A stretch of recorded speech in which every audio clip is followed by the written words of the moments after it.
Venho pedir um esclarecimento para uma prima. Ela teve 3 gestações.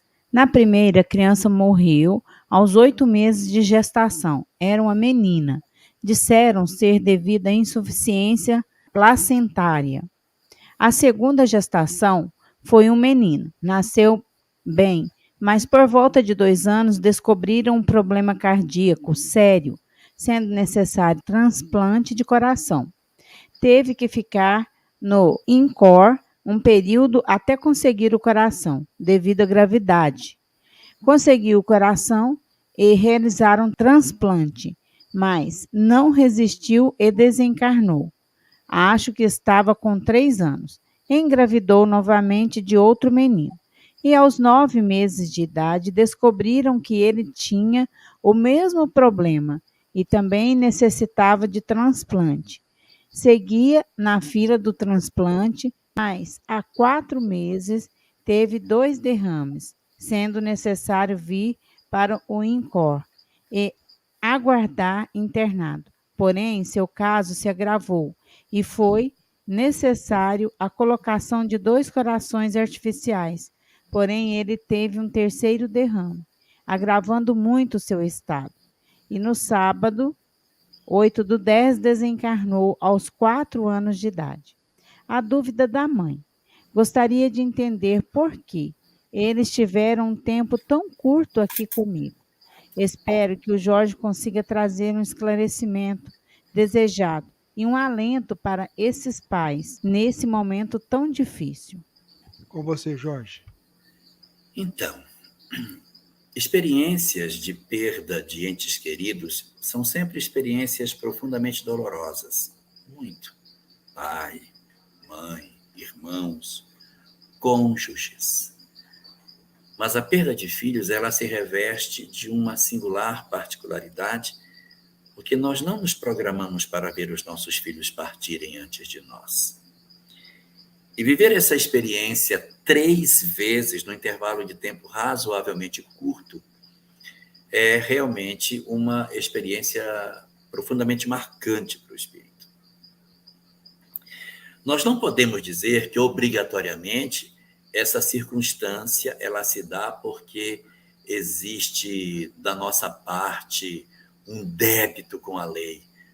Se você teve 3 filhos e esses meninos não ficam com você, é porque você é devedora da lei.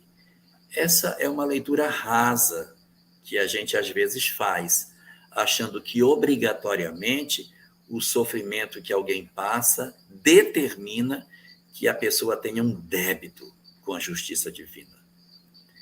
E a literatura espírita nos aponta o contrário. Sim, é verdade. Existem muitos casos que a perda de filhos em tenra idade é um indicativo de que nós somos devedores com a lei. Isso é verdade, sim. Posso trazer aqui várias obras que dizem que isso é verdadeiro. Mas não é toda a verdade. Existem circunstâncias em que determinadas criaturas encarnam na Terra para se oferecerem para darem aos espíritos a oportunidade de poderem ter a chance do renascimento, ainda que se saiba que eles não vão demorar muito tempo.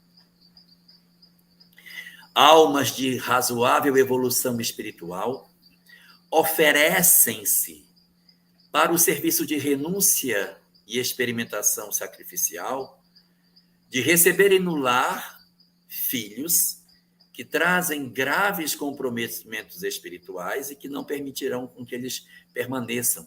Mas essas entidades precisam passar por essa experiência para que a tentativa de reencarne, ainda que não completo, vá servindo para que a cada ensejo o espírito deixe um pouco mais da sua materialidade, a sua animalidade no corpo e retorne para uma nova tentativa de maneira mais satisfatória a esse sentido. Então, você vai assistindo, o espírito tenta a primeira vez, a gestação nem se completa, ele tenta de novo, aí a gestação vai até o nascimento, vive um tanto, aí não consegue, e depois ele tenta de novo, aí ele vive mais um pouco de tempo, mas ele não consegue. Às vezes ele leva a encarnação até o final, mas com graves sequelas, sem condição de exercer uma vida social plena. Mas para os pais, é uma vitória ter aquele menino que cresce ao seu lado.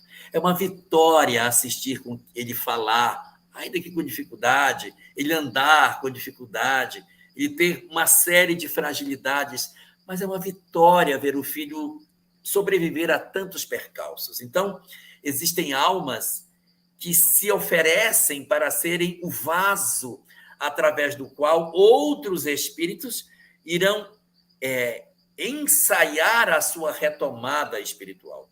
Às vezes a gente tem até vínculos. Não, eu me ofereço para renascer, para que esse espírito venha mais de uma vez, ou de repente não só um, mas venha outro, mas eu quero ser instrumento para a corrigenda das almas que em outras existências traziam conflitos e que o renascimento agora oferece a eles a condição de libertação espiritual. E só para ilustrar essas almas extraordinárias que recebem os espíritos que vêm para passar um tanto de tempo e voltarem em tentativas sucessivas para se resolverem de seus conflitos, eu citaria aqui a personagem Célia, do livro 50 anos depois, que recebe o mesmo espírito Ciro reencarnado, não através dela, mas ela adota 2 vezes esse espírito. Ele vem com um bebezinho, passa um tempo e desencarna. Vem numa segunda oportunidade, ela colhe a criança, cuida dela, a criança vive um pouco mais, mas também desencarna. A gente vê aí a circunstância através da qual almas superiores podem se oferecer para o serviço de atendimento às almas que precisam. Então, tire de você a convicção de que você é uma alma devedora e releia a sua vida como sendo: eu sou um instrumento de Deus para a sublimação das almas que precisam renascer, ainda que por um pouco de tempo, para poder voltar. E só um coração que muito ama aceitaria uma experiência desse tipo para oportunizar aos outros a chance de se reconstruírem diante da lei de Deus.